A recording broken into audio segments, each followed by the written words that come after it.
Start करते हैं। आज की क्लास बहुत ही बेसिक नहीं होने वाली है। आज बहुत ही जल्दी हम लोग पढ़ेंगे और रिलेशन एंड फंक्शन का ये पार्ट 3 है, जहाँ पे हम लोग लॉन्ग आंसर टाइप क्वेश्चन कर रहे हैं। हम लोग लगभग अंत में आ गए हैं। ऑब्जेक्टिव टाइप क्वेश्चंस को आप लोग खुद लगाना, अगर जो ना आए सवाल आप पूछ सकते हो हमसे। तो स्टार्ट करते हैं ज़्यादा समय व्यतीत ना करते हुए।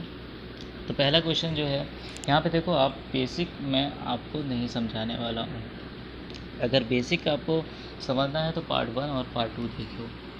तो पहला क्वेश्चन दिया हुआ है कि बताओ कि ये फंक्शन है कि नहीं है। जो जी सेट दिया हुआ है वो फंक्शन है कि नहीं है।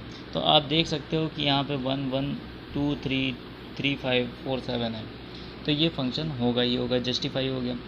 अगर इसमें रिलेशन ये दे दिया जाए कि अल्फ़ा एक्स प्लस बीटा, तो अल्फ़ा और बीटा की वैल्यू हमें क्या रखनी है। तो आप लोग 1 1 ले लो। आप स्वतंत्र हो कि आप इन चारों में से कोई भी एक दो ले सकते हो, ठीक है। तो हमने 1 1 ले लिया, तो G1 जो होगा वो हो जाएगा 1, क्योंकि एफ एक्स इक्वल टू होता है वाई, ठीक है। तो यहाँ से G1 लिया तो alpha plus beta equal to 1 आ गया इस वाली वैल्यू से। ये हमारा हो गया इक्वेशन नंबर 1। 2 और 3 मैंने ले लिया है, तो यहाँ से क्या हो जाएगा, G2 इक्वल टू 3। तो यहाँ से आ जाएगा 2 alpha plus 2 alpha plus beta equal to 3। ये आपका हो जाएगा इक्वेशन नंबर 2। और 2 में से 1 घटा दीजिए आप, 1 को आप घटा देना, तो क्या मिल जाएगा, अल्फ़ा बराबर 2 और बीटा बराबर -1। जब अल्फ़ा की वैल्यू 2 रखोगे तो बीटा की वैल्यू क्या रखनी पड़ेगी, -1, तभी यहाँ पे 1 आएगा। या फिर आप इक्वेशन 1 में पुट करके देख लेना, तो बीटा की वैल्यू -1 आ जाएगी।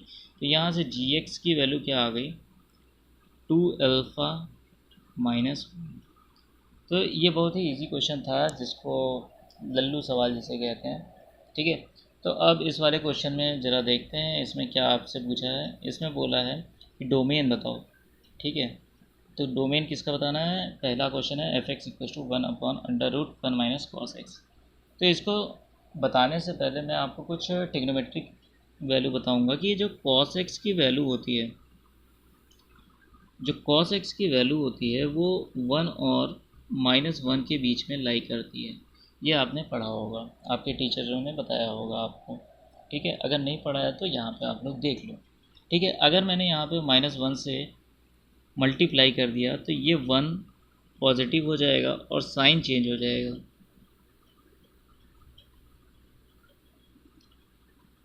जैसे ही साइन चेंज होता है तो आपकी वैल्यू कुछ इस तरीके से दिखने लगेगी। अब हम लोग क्या करेंगे, 1 ऐड कर देंगे, क्योंकि यहाँ पे इस तरीके का एक सिचुएशन क्रिएट किया गया है, ठीक है। तो ये वैल्यू हो जाएगी 0, ठीक है। अब इस इक्वेशन से तो हमें पता चल रहा है कि 0 आपको इंक्लूड करना है, बट इस फंक्शन से हमें ये पता चल रहा है कि 1 माइनस कॉस एक्स की जो वैल्यू है वो 0 के बराबर नहीं हो सकती, ठीक है। ये 0 के बराबर नहीं हो सकती। अगर 0 के बराबर नहीं हो सकती तो कॉस एक्स की वैल्यू 1 के बराबर नहीं हो सकती। इस वाली इक्वेशन से पता चल गया। अब 1 की वैल्यू जो होती है वो होती है cos 2n पाई।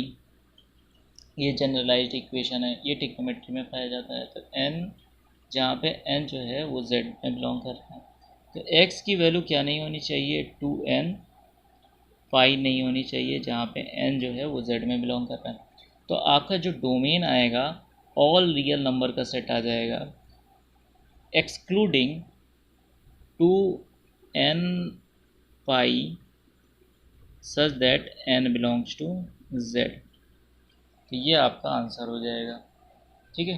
तो यहाँ पे मैंने क्या बताया कि cos x की वैल्यू -1 और 1 के बीच में लाई करती है। -1 से हमने मल्टीप्लाई कर दिया, तो अब साइन इस तरीके से हो गया, यानी चेंज हो गया।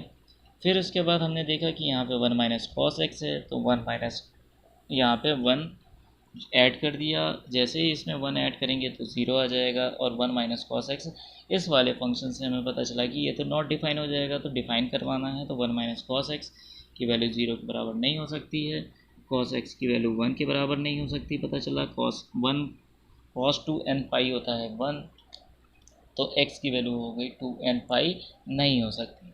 इसका मतलब तो all real numbers excluding 2 n पाई नहीं हो सकता। ठीक है, ये आपका डोमेन आ गया।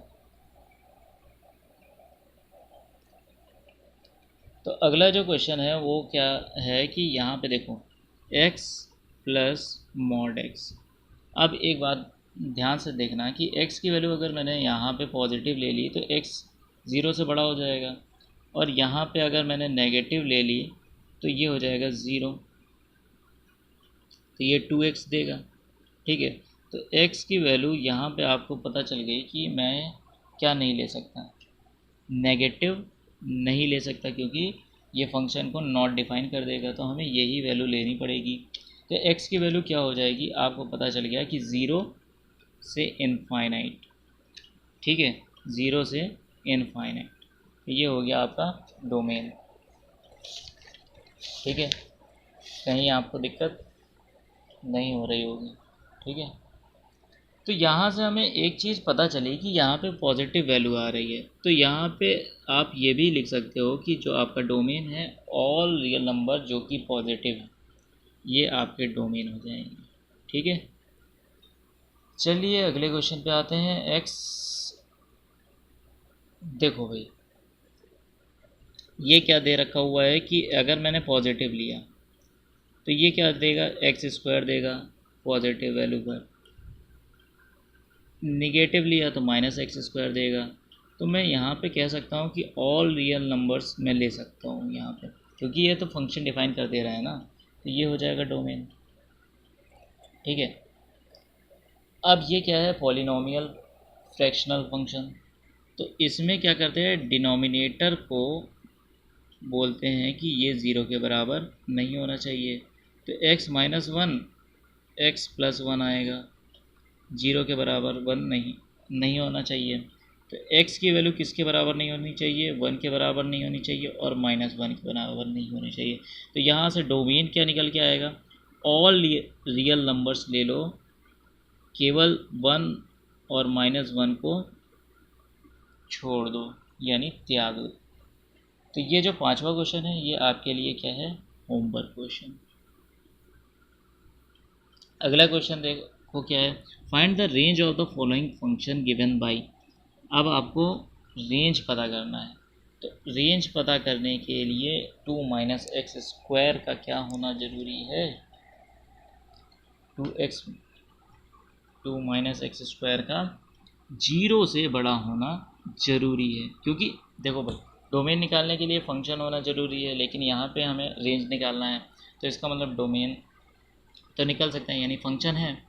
तो फंक्शन, तो ये क्या हो जाएगा, y equals to 3/2 minus x square, 2 minus x square equals to 3/y, और इसको मैं लिख सकता हूँ x square equals to 2 minus 3/y। अब यहाँ से हमें पता चला कि एक्स स्क्वायर की वैल्यू क्या होगी, हमेशा और हमेशा एक्स स्क्वायर की वैल्यू मैं बोल रहा हूँ हमेशा 0 से क्या होगी, एक्स स्क्वायर की वैल्यू 0 से बड़ी होगी, एक्स स्क्वायर की वैल्यू मैं बोल रहा हूँ 0 से बड़ी होगी। ठीक है, क्योंकि ये पॉजिटिव वैल्यू है, 1 रखते हो तो 1 बड़ा ही आता है ना, तो इसलिए तो इसका मतलब हमें पता चल गया कि 2 माइनस 3/y की वैल्यू हमेशा क्या होगी, 0 से बड़ी होगी कि नहीं होगी। तो यहाँ से क्या पता चला कि y की वैल्यू जो होगी वो और इक्वल्स टू के बराबर भी हो सकती है। ठीक है, और यहाँ से हमें क्या पता चल गया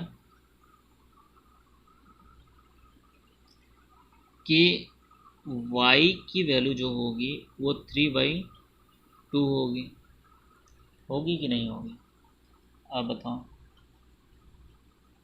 ठीक है, इसी, और ये उस समय होगा जब y की वैल्यू 0 से बड़ी होगी। ठीक है, अगर y की वैल्यू मैंने मान लो कि एक्स स्क्वायर की वैल्यू जो आएगी वो पॉजिटिव और नेगेटिव दो वैल्यू आएंगी, ठीक है, अंडर रूट देने पर। तो यहाँ पे अगर मैंने नेगेटिव वैल्यू ली तो ये कुछ इस तरीके से बनाएगा 3y-2, जो कि 0 से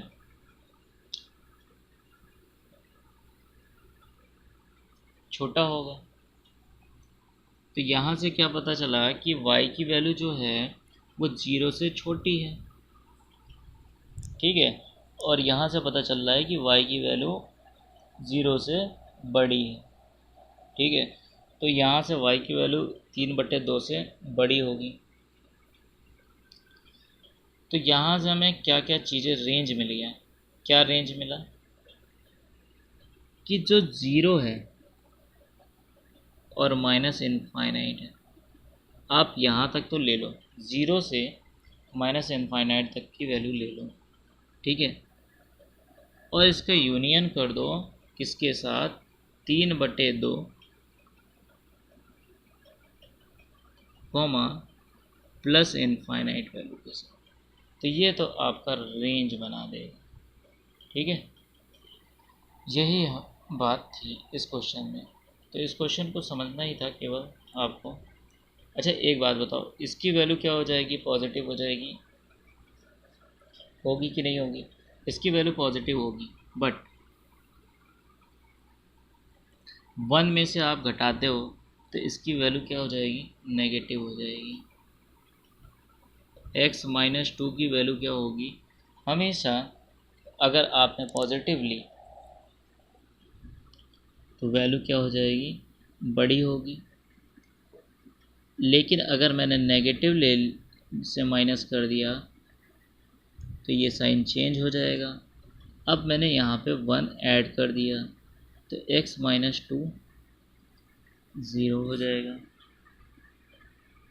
होगा कि नहीं होगा बताओ, हो जाएगा, ठीक है। तो ये 0 के बराबर भी होगा, होगा कि नहीं होगा? अगर मैंने 3 रख दिया तो ये 0 के बराबर हो जाएगा, ठीक है। तो अब ये क्या है, ये तो हमारा f(x) है। तो f(x) की वैल्यू जो होगी वो 0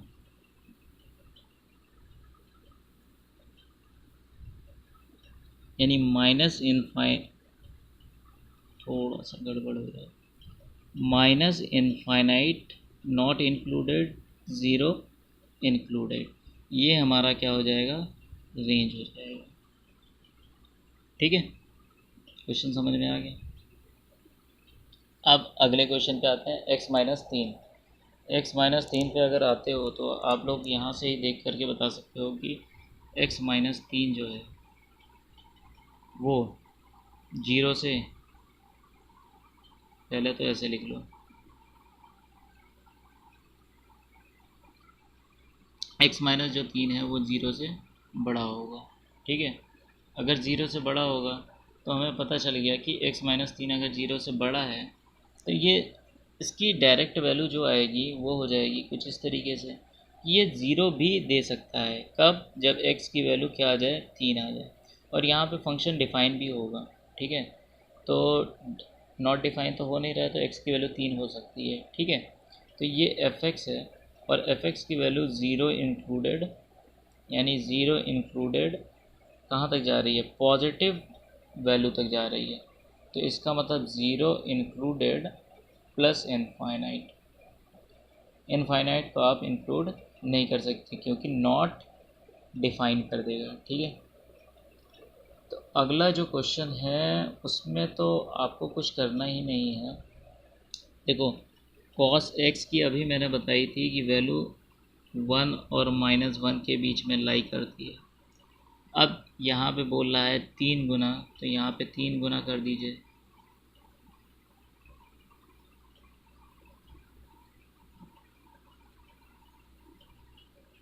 अब यहाँ पे कह रहा है 1 जोड़ दो,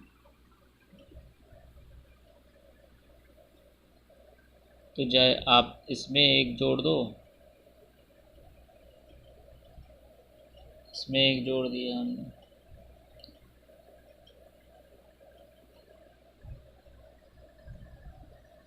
तो ये हो जाएगा -2 और 1 प्लस, देखो 1 + 3 cos x, इसकी वैल्यू क्या हो जाएगी, ये तो हो जाएगी भैया fx।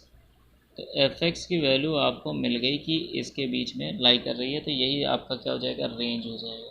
ठीक है, अगले क्वेश्चन पे चलते हैं। तो इस वाले क्वेश्चन को देखो आप लोग फैमिलियर हो गए, लेकिन आप लोग को मैं फिर से बता देता हूँ। यहाँ पे देखो -3 को इंक्लूड करते हुए और +3 को इंक्लूड करते हुए कुछ रेंज बनते हैं, -2, -1, 0, 1 एंड 2। तो हम लोग क्या करते हैं, इतने रेंज को लेते हैं, फिर इतने रेंज को लेंगे, फिर इस वाले रेंज को लेंगे। ठीक है, तो इस वाली रेंज को लेते ही तो हमारा क्या बनेगा, fx जो आएगा वो हो जाएगा पहला नेगेटिव, तो -x + 2 -2 -x, तो यहाँ से 2 से 2 कट ही जाएगा, तो आपकी वैल्यू हो जाएगी -2x, -2x। और x की वैल्यू कहाँ से कहाँ लाई करेगी, -3 से -1, यानी -1 को आप इंक्लूड नहीं करोगे यहाँ पे। अब यहाँ पे -x + 2 माइनस से 1 पे जा रहे हैं, तो +x यहाँ से बन गया 4, यानी -1 को तो इंक्लूड करेंगे लेकिन +1 को इंक्लूड नहीं करेंगे। इसी तरीके से अब पॉजिटिव लेंगे, तो x - 2 + 2 + x = 2x, ये क्या दे देगा, यहाँ पे +1 को तो इंक्लूड करेंगे ही, साथ ही साथ 3 को भी इंक्लूड करेंगे। बस यही आपको रीडिफाइन करना था यहाँ पे। ठीक है, अगले क्वेश्चन पे जाते हैं। तो fx = x - 1/x + 1, तो 1/x, x की वैल्यू 1/x दी है, तो आप लोग देख करके फिर सवाल लगाना। ठीक है, तो x की वैल्यू क्या हो गई, 1/x - 1/1x + 1, तो इसकी वैल्यू हो जाएगी 1 - x/1 + x। यहाँ से माइनस कॉमन ले लो, तो x - 1/x + 1, तो आपको दिख रहा है कि ये तो -fx ही लिखा हुआ है, तो आपने LHS RHS के बराबर प्रूव करके दिखा दिया। तो आपका जो सेकंड वाला क्वेश्चन है वो होमवर्क के लिए है, अगर ना आए तो कमेंट बॉक्स में लिख देना, तो अगले वीडियो में मैं बता दूँगा आपको। ठीक है, आप लोग क्वेश्चन ज़रूर लगाना, आपकी प्रैक्टिस होगी ज़्यादा से ज़्यादा। और ये वीडियो आप उन बच्चों के लिए बहुत ज़्यादा फ़ायदेमंद है जो बुक लेने में असमर्थ हैं। ठीक है, तो यहाँ पे देखो f + gx है, तो यहाँ से एक कॉन्सेप्ट निकल के आता है कि अगर ऐसा है तो आप अलग अलग इनको करके जोड़ लगा दो। तो अलग अलग करके जोड़ लगाओगे तो √x + x हो जाएगा, यहाँ से √x - x हो जाएगा, और √x/x हो जाएगा, जो कि 1/√x दे देगा। इसकी वैल्यू हो जाएगी √x × x, यानी x की पावर 3/2। ठीक है, अगले क्वेश्चन पे आते हैं, जो कि आपका है 22वां क्वेश्चन है, जो कि छुपा हुआ है, ये है। तो इस वाले क्वेश्चन के लिए आपको थोड़ा सा समझना पड़ेगा कि यहाँ पे डोमेन और रेंज निकालना है। तो डोमेन निकालने के लिए क्या करते हैं कि x - 5 की जो वैल्यू है वो 0 से बड़ी होगी, लेकिन कौन सी वैल्यू नहीं हो सकती है, वो होगी 5। तो आपका जो डोमेन आएगा वो क्या आ जाएगा, ऑल रियल नंबर्स एक्सक्लूडिंग 5। ठीक है, या फिर मैं ये कह सकता हूँ, इस तरीके से भी मैं लिख सकता हूँ कि 5 नॉट इंक्लूडेड टू इनफाइनाइट, इस तरीके से भी मैं लिख सकता हूँ। ठीक है, तो अगले पार्ट में जाते हैं हम लोग। तो उसमें क्या है कि x - 5 0 से बड़ा होगा, तो √x - 5 भी 0 से बड़ा होगा। अगर ऐसा है तो इसका 1/√x - 5 करेंगे तो वो भी 0 से बड़ा होगा।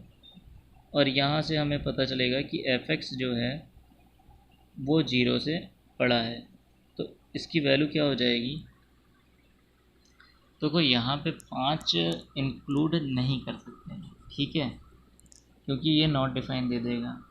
तो 0 से बड़ी वैल्यू आएगी, 0 से इनफाइनाइट, इसकी रेंज हो जाएगी। ठीक है, इसकी रेंज क्या हो जाएगी, 0 से इनफाइनाइट।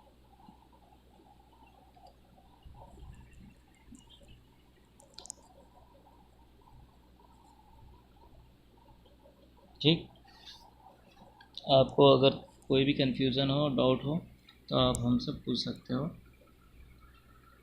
ठीक है, तो आइए चलिए अब क्वेश्चन नंबर 23 लगाते हैं।